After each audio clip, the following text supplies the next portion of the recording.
ओम शांति। 13 सितंबर 2025। मीठे बच्चे, सबसे पहले पहले यही ख्याल करो कि मुझ आत्मा पर जो कट चढ़ी हुई है वह कैसे उतरे। सुई पर जब तक कट जंग होगी तब तक चुंबक खींच नहीं सकता। प्रश्न, पुरुषोत्तम संगम युग पर तुम्हें पुरुषोत्तम बनने के लिए कौन सा पुरुषार्थ करना है? उत्तर, कर्मातीत बनने का। कोई भी कर्म संबंधों की तरफ बुद्धि न जाए, अर्थात कर्म बंधन अपनी तरफ न खींचे। सारा कनेक्शन एक बाप से रहे, कोई से भी दिल लगी हुई न हो, ऐसा पुरुषार्थ करो। झरमुई झगमुई में अपना टाइम वेस्ट मत करो, याद में रहने का अभ्यास करो। गीत, जाग सजनिया जाग। ओम शांति। रूहानी बच्चों, आत्माओं ने शरीर द्वारा गीत सुना क्योंकि बाप अभी बच्चों को आत्म अभिमानी बना रहे हैं। तुमको आत्मा का भी ज्ञान मिलता है। दुनिया में एक भी मनुष्य नहीं जिसको आत्मा का सही ज्ञान हो, तो फिर परमात्मा का ज्ञान कैसे हो सकता? यह बाप ही बैठ समझाते हैं। समझाना शरीर के साथ ही है। शरीर बिगड़ तो आत्मा कुछ कर नहीं सकती। आत्मा जानती है हम कहाँ के निवासी हैं, किसके बच्चे हैं। अभी तुम यथार्थ रीति जानते हो। सब एक्टर्स पार्टधारी है। भिन्न भिन्न धर्म की आत्माएं कब आती है, यह भी तुम्हारी बुद्धि में है। बाप डिटेल नहीं समझाते हैं, मुट्ठा होलसेल समझाते हैं।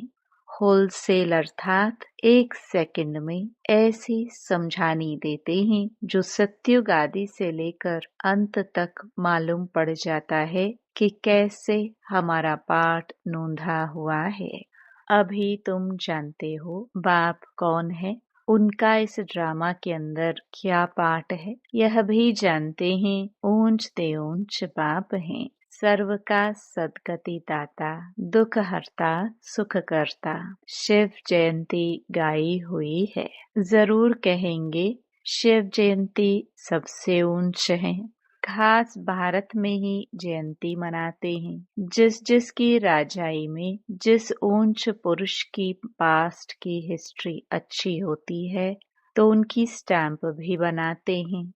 अब शिव की जयंती भी मनाते हैं। समझाना चाहिए सबसे ऊंच जयंती किसकी हुई, किसकी स्टैंप बनानी चाहिए। कोई साधु संत अथवा सिखों का, मुसलमानों का व अंग्रेजों का कोई फिलोसोफर अच्छा होगा तो उनकी स्टैंप बनाते रहते हैं। जैसे राणा प्रताप आदि के भी बनाते हैं।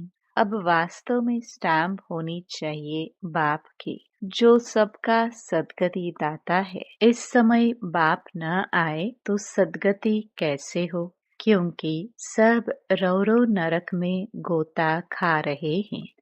सबसे ऊंच ते ऊंच है शबाबा पतित पावन।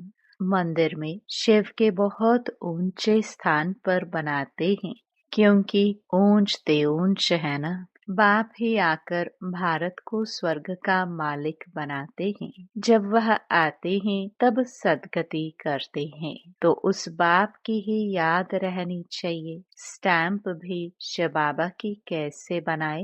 भक्ति मार्ग में तो शिवलिंग बनाते हैं, वही ऊंच ते ऊंच आत्मा ठहरे। ऊंच ते ऊंच मंदिर भी शिव का ही मानेंगे। सोमनाथ का मंदिर है ना। भारतवासी तमो प्रधान होने कारण यह भी नहीं जानते कि शिव कौन है। जिसकी पूजा करते हैं उसका ऑक्यूपेशन तो जानते नहीं। राणा प्रताप ने भी लड़ाई की, वह तो हिंसा हो गई। इस समय तो सब हैं डबल अहिंसक। विकार में जाना, काम कटारी चलाना, यह भी हिंसा है ना। डबल अहिंसक तो यह लक्ष्मी नारायण है। मनुष्यों को जब पूरा ज्ञान हो तब अर्थ सहित स्टैंप निकले। सतयुग में स्टैंप निकलती ही इन लक्ष्मी नारायण की है। शिव बाबा का ज्ञान तो वहाँ रहता नहीं, तो जरूर ऊंच ते ऊंच लक्ष्मी नारायण की ही स्टैंप लगती होगी। अभी भी भारत का वह स्टैंप होना चाहिए। ऊंच ते ऊंच है त्रिमूर्ति शिव, वह तो अविनाशी रहना चाहिए, क्योंकि भारत को अविनाशी राज गद्दी देते हैं। परमपिता परमात्मा ही भारत को स्वर्ग बनाते हैं। तुम्हारे में भी बहुत हैं जो यह भूल जाते हैं कि बाबा हमको स्वर्ग का मालिक बनाते हैं। यह माया भुला देती है। बाप को न जानने के कारण भारतवासी कितनी भूलें करते आए हैं। शिव बाबा क्या करते हैं यह किसको भी पता नहीं है। शिव जयंती का भी अर्थ नहीं समझते। यह नॉलेज सिवाय बाप के और कोई को नहीं है। अभी तुम बच्चों को बाप समझाते हैं, तुम औरों पर भी रहम करो, अपने ऊपर भी आप ही रहम करो। टीचर पढ़ाते हैं, यह भी रहम करते हैं ना, यह भी कहते हैं मैं टीचर हूँ, तुमको पढ़ाता हूँ। वास्तव में इसका नाम पाठशाला भी नहीं कहेंगे, यह तो बहुत बड़ी यूनिवर्सिटी है। बाकी तो सब हैं झूठे नाम। वह कोई सारे यूनिवर्स के लिए नॉलेज तो है नहीं, तो यूनिवर्सिटी है ही एक बाप की, जो सारे विश्व की सदगति करते हैं। वास्तव में यूनिवर्सिटी यह एक ही है। इन द्वारा ही सब मुक्ति जीवन मुक्ति में जाते हैं, अर्थात शांति और सुख को प्राप्त करते हैं। यूनिवर्स तो यह हुआ ना, इसलिए बाबा कहते हैं डरो मत। यह तो समझाने की बात है। ऐसे भी होता है, इमरजेंसी के टाइम में कोई किसकी सुनते भी नहीं है। प्रजा का प्रजा पर राज्य चलता है और किसी धर्म में शुरू से राजाई नहीं चलती। वह तो धर्म स्थापन करने आते हैं, फिर जब लाखों की अंदाज में हो तब राजाई कर सके। यहाँ तो बाप राजाई स्थापन कर रहे हैं यूनिवर्स के लिए। यह भी समझाने की बात है। दैवी राजधानी इस पुरुषोत्तम संगम युग पर स्थापन कर रहे हैं। बाबा ने समझाया है, श्री कृष्ण, श्री नारायण, श्री राम आदि के काल चित्र भी तुम हाथ में उठाओ, फिर समझाओ श्री कृष्ण को श्याम सुंदर क्यों कहते हैं। सुंदर था, फिर श्याम कैसे बनते हैं। भारत ही हेवन था, अब हेल है। हेल अर्थात काला, हेवन अर्थात गोरा।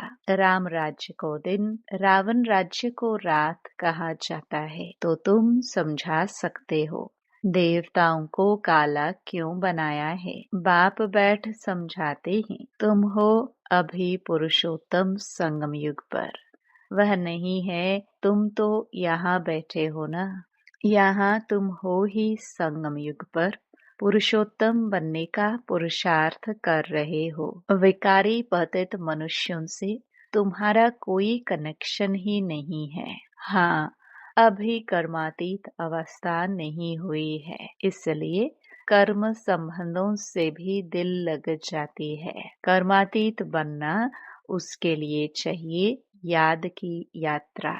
बाप समझाते हैं, तुम आत्मा हो, तुम्हारा परमात्मा बाप के साथ कितना लव होना चाहिए। ओहो, बाबा हमको पढ़ाते हैं, वह उमंग कोई में रहता नहीं है। माया घड़ी घड़ी देह अभिमान में ला देती है, जबकि समझते हो शिव बाबा हम आत्माओं से बात कर रहे हैं, तो वह कशिश, वह खुशी रहनी चाहिए ना।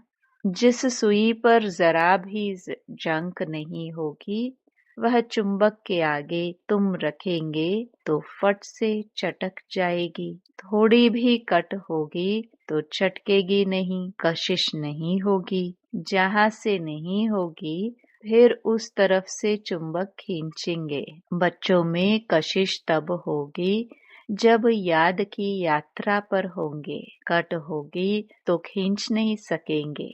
हर एक समझ सकते हैं हमारी सुई बिल्कुल पवित्र हो जाएगी तो कशिश भी होगी। कशिश नहीं होती है क्योंकि कट छड़ी हुई है।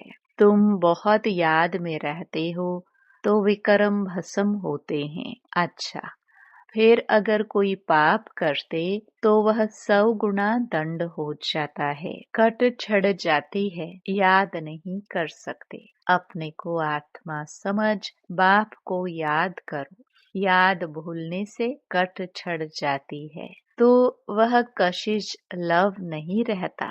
कट उतरी हुई होगी तो लव होगा, खुशी भी रहेगी, चेहरा खुशनुमा रहेगा। तुमको भविष्य में ऐसा बनना है। सर्विस नहीं करते तो पुरानी सड़ी हुई बातें करते रहते। बाप से बुद्धि योग ही तुड़ा देते हैं। जो कुछ चमक थी वह भी गुम हो जाती है।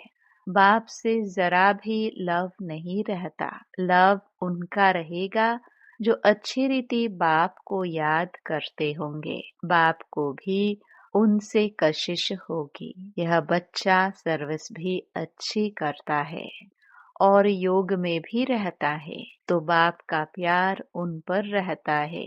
अपने ऊपर ध्यान रखते हैं, हमसे कोई पाप तो नहीं हुआ। अगर याद नहीं करेंगे तो कट कैसे उतरेगी। बाप कहते हैं चाट रखो तो कट उतर जाएगी। तमो प्रधान से सतो प्रधान बनना है तो कट उतरनी चाहिए। उतरती भी है फिर चढ़ती भी है। 100 गुना दंड पड़ जाता है। बाप को याद नहीं करते हैं तो कुछ न कुछ पाप कर लेते हैं। बाप कहते हैं कट उतरने बिगर तुम मेरे पास आ नहीं सकेंगे, नहीं तो फिर सजा खानी पड़ेगी। मोचरा भी मिलता, पद भी भ्रष्ट हो जाता। बाकी बाप से वर्षा क्या मिला। ऐसा कर्म नहीं करना चाहिए जो और ही कट छड़ जाए। पहले तो अपनी कट उतारने का ख्याल रखो। ख्याल नहीं करते हैं तो फिर बाप समझेंगे इनकी तकदीर में नहीं है। क्वालिफिकेशन चाहिए, अच्छे कैरेक्टर्स चाहिए। लक्ष्मी नारायण के कैरेक्टर तो गाए हुए हैं। इस समय के मनुष्य उन्हों के आगे अपना कैरेक्टर वर्णन करते हैं। शिव बाबा को जानते ही नहीं। सदगति करने वाला तो वही है। सन्यासियों के पास जाते हैं परंतु सर्व का सदगति दाता है ही एक। बाप ही स्वर्ग की स्थापना करते हैं। फिर तो नीचे ही उतरना है। बाप के सिवाय कोई पावन बना ना सके। मनुष्य खड्डे के अंदर जाकर बैठते हैं। इससे तो गंगा में जाकर बैठे तो साफ हो जाए, क्योंकि पतित पावनी गंगा कहते हैं ना। मनुष्य शांति चाहते हैं तो वह जब घर जाएंगे तब पाठ पूरा होगा।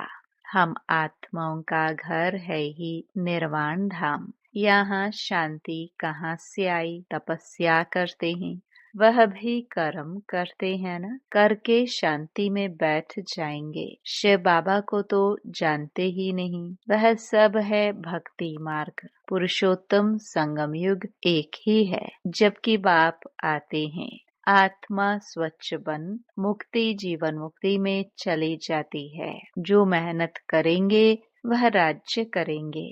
बाकी जो मेहनत नहीं करेंगे वह सजाए खाएंगे। शुरू में साक्षात्कार कराया था सजाओं का, फिर पिछाड़ी में भी साक्षात्कार होगा। देखेंगे हम श्रीमत पर न चले तब यह हाल हुआ है। बच्चों को कल्याणकारी बनना है। बाप और रचना का परिचय देना है। जैसे सुई को मिट्टी के तेल में डालने से कट उतर जाती है, वैसे बाप की याद में रहने से भी कट उतरती है। नहीं तो वह कशिश, वह लाभ बाप में नहीं रहता। लव सारा चला जाता है। मित्र संबंधियों आदि में मित्र संबंधियों के पास जाकर रहते हैं। कहाँ वह जंक खाया हुआ संग और कहाँ यह संग जंक खाई हुई चीज के संग में, उनको भी कट चढ़ जाएगी। कट उतारने के लिए ही बाप आते हैं, याद से ही पावन बनेंगे। आधा कल्प से बड़ी जोर से कट छड़ी हुई है। अब बाप चुंबक कहते हैं, मुझे याद करो। बुद्धि का योग जितना मेरे साथ होगा, उतनी कट उतरेगी। नई दुनिया तो बननी ही है। सतयुग में पहले बहुत छोटा सा झाड़ होता है देवी देवताओं का, फिर वृद्धि को पाते हैं। यहाँ से ही तुम्हारे पास आकर पुरुषार्थ करते रहते हैं। ऊपर से कोई नहीं आते हैं, जैसे और धर्म वालों के ऊपर से आते हैं। यहाँ तुम्हारी राजधानी तैयार हो रही है। सारा मदार पढ़ाई पर है, बाप की श्रीमत पर चलने पर है। बुद्धि योग बाहर जाता रहता है तो भी कट लग जाती है। यहाँ आते हैं तो सब हिसाब किताब चुकतो कर जीते जी सब कुछ खत्म करके आते हैं। सन्यासी भी सन्यास करते हैं तो भी कितने समय तक सब याद आता रहता है। तुम बच्चे जानते हो, अभी हमको सत का संग मिलता है। हम अपने बाप की ही याद में रहते हैं। मित्र संबंधियों आदि को जानते तो है ना।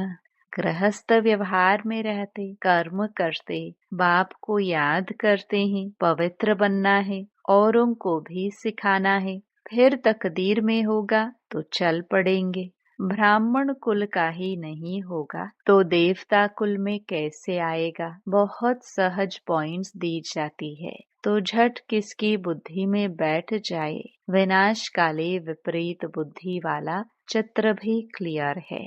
अब वह सॉवर्निटी तो है नहीं, दैवी सॉवर्निटी थी जिसको स्वर्ग कहा जाता था। अभी तो पंचायती राज्य है, समझाने में कोई हर्जा नहीं है। परंतु कट निकली हुई हो तो कोई को तीर लगे, पहले कट निकालने की कोशिश करनी चाहिए। अपना कैरेक्टर देखना है। रात दिन हम क्या करते हैं। किचन में भी भोजन बनाते, रोटी पकाते, जितना हो सके याद में रहो। घूमने जाते हो तो भी याद में। बाप सबकी अवस्था को तो जानते हैं ना। झरमुई झगमुई करते हैं तो फिर कट और ही छड़ जाती है। पर चिंतन की कोई बात नहीं सुनो। अच्छा, मीठे मीठे सिखिलते बच्चों प्रति माता पिता बाप दादा का याद प्यार और गुड मॉर्निंग। रूहानी बाप की रूहानी बच्चों को नमस्ते। धारणा के लिए मुख्य सार। पहला, जैसे बाप टीचर रूप में पढ़ाकर सब पर रहम करते हैं, ऐसे अपने आप पर और औरों पर भी रहम करना है। पढ़ाई और श्रीमत पर पूरा ध्यान देना है। अपने कैरेक्टर सुधारने हैं। दूसरा, आपस में कोई पुरानी सड़ी हुई पर चिंतन की बातें करके बाप से बुद्धि योग नहीं तोड़ाना है। कोई भी पाप कर्म नहीं करना है। याद में रहकर जंक उतारनी है। वरदान, दृढ़ता द्वारा कल राठी जमीन में भी फल पैदा करने वाले सफलता स्वरूप भव। कोई भी बात में सफलता स्वरूप बनने के लिए दृढ़ता और स्नेह का संगठन चाहिए। यह दृढ़ता कलराटी जमीन में भी फल पैदा कर देती है। जैसे आजकल साइंस वाले रेत में भी फल पैदा करने का प्रयत्न कर रहे हैं, ऐसे आप साइलेंस की शक्ति द्वारा स्नेह का पानी देते हुए फलीभूत बनो। दृढ़ता द्वारा न उम्मीद में भी उम्मीदों का दीपक जगा सकते हो, क्योंकि हिम्मत से बाप की मदद मिल जाती है। स्लोगन, अपने को सदा प्रभु की अमानत समझकर चलो तो कर्म में रूहानियत आएगी। अव्यक्त इशारे। अब लगन की अग्नि को प्रज्वलित कर योग को ज्वाला रूप बनाओ। सारथी अर्थात आत्म अभिमानी, क्योंकि आत्मा ही सारथी है। ब्रह्मा बाप ने इस विधि से नंबर 1 की सिद्धि प्राप्त की, तो फॉलो फादर करो। जैसे बाप देह को अधीन कर प्रवेश होते अर्थात सारथी बनते हैं, देह के अधीन नहीं होते, इसलिए न्यारे और प्यारे हैं। ऐसे ही आप सभी ब्राह्मण आत्माएं भी बाप समान महारथी की स्थिति में रहो। सारथी स्वतः ही साक्षी हो, कुछ भी करेंगे, देखेंगे, सुनेंगे और सब कुछ करते भी माया की लेप छेप से निर्लेप रहेंगे। ओम शांति।